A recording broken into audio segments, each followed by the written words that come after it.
রাখবেন সাবেক মেম্বার কুস্তি ইউনিয়নের বিএনপি মনোনীত প্রার্থী জনাব আসাদুজ্জামান সুজন।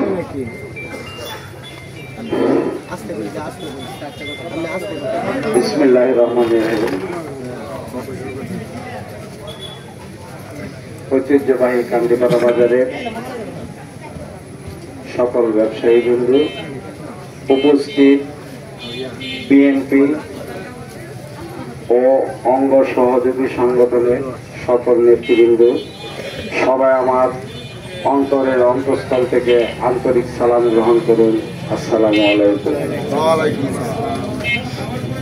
আমি কোনোদিন বিশ্বাসও করতে পারি নাই যে কবির চেয়ারম্যান উনি খুব বীর দর্পে বলেন যে আমি দুইবারের চেয়ারম্যান।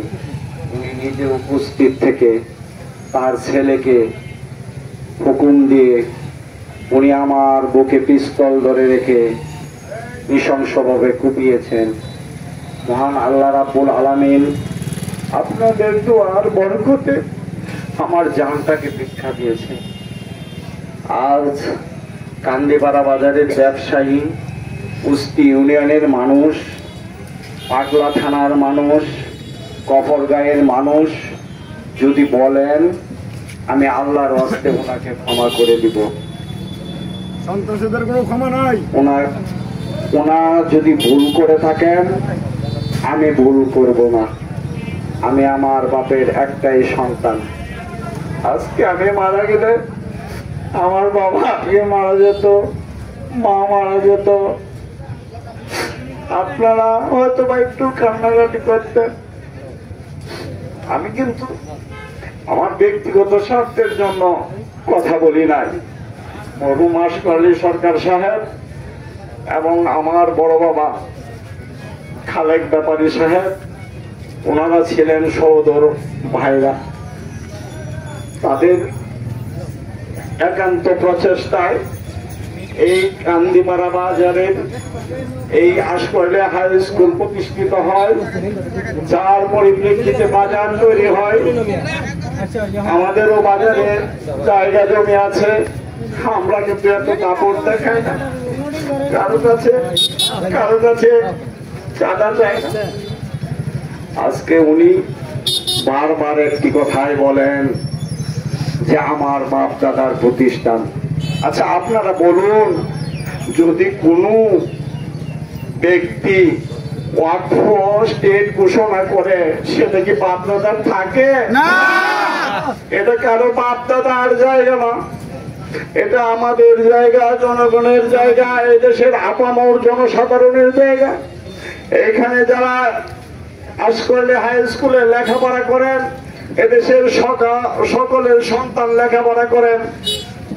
মজুর, কুমার, কামার, বড়লোক, ধনী, গরিব সকলের সন্তান। এখানে বৈষম্য তৈরি করার কিছুই নেই, বৈষম্য তৈরি করার কিছুই নেই। উনার মন মানসিকতা যে এরকম, উনি মরহুম আশফাক আলী সরকার সাহেবের নাম মুছে উনার নামে সাইনবোর্ড দিয়েছেন। উনি অনেক ভালো মানুষ, উনি আমার চাইতে অনেক ভালো মানুষ। আপনারা বিচার করবেন, আপনাদের হাতে আমার বিচার দিলাম। খোদা যখন আমাকে রক্ষা করেছে, আমি আপনাদের সাথে আছি। কান্দিপাড়া বাজারের এই ওয়াকফ স্টেট থেকে আর কোনো দখলবাজি চলবে না।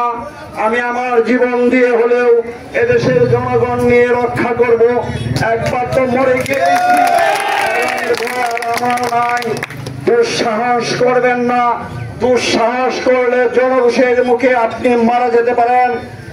জনরোষের সামনে, জনগণের সামনে কোনো একক শক্তি টিকতে পারে না, আজ অবধি টিকে নাই, এই ইতিহাস নাই। তবে আমি ব্যক্তিগতভাবে যে নেতার পিছনে রাজনীতি করি, জননেতা আখতারুজ্জামান বাচ্চু সাহেব, উনি যে নির্দেশনা দিয়েছেন আমাদের সকল কর্মী আমি অক্ষরে অক্ষরে পালন করতেছি। আমাদের পকেট কিন্তু ফাঁকা। উনি কান্দিপাড়া বাজার থেকে কমপক্ষে 10 কোটি টাকা চাঁদা নিয়েছেন, নাই? কোটি টাকা দিয়ে চোর ডাকাত ভাড়া করে নিজেও এক সময় রাস্তায় দাঁড়িয়ে দাঁড়িয়ে মানুষের পকেট চেক করে করে ছিনতাই করত। শেওলি পুলে ডাকাতি করে সে 1 টাকা 6 আনা বন্ধক পেয়েছিল। উনি সেই কবির সরকার। উনি কখনো ভোটে নির্বাচিত হতে পারেন নাই, উনি লুটে নির্বাচিত হয়েছেন। কিন্তু লুটে নির্বাচিত হয়েও এদেশের জনগণ দুইবার যখন লুট করে চেয়ারম্যান হয়েছেন, জনগণের রোষের মুখে উনি 2 বছর চেয়ারম্যানই করতে পারেন না। ভাই সব, আপনারা আমার জন্য দোয়া করবেন।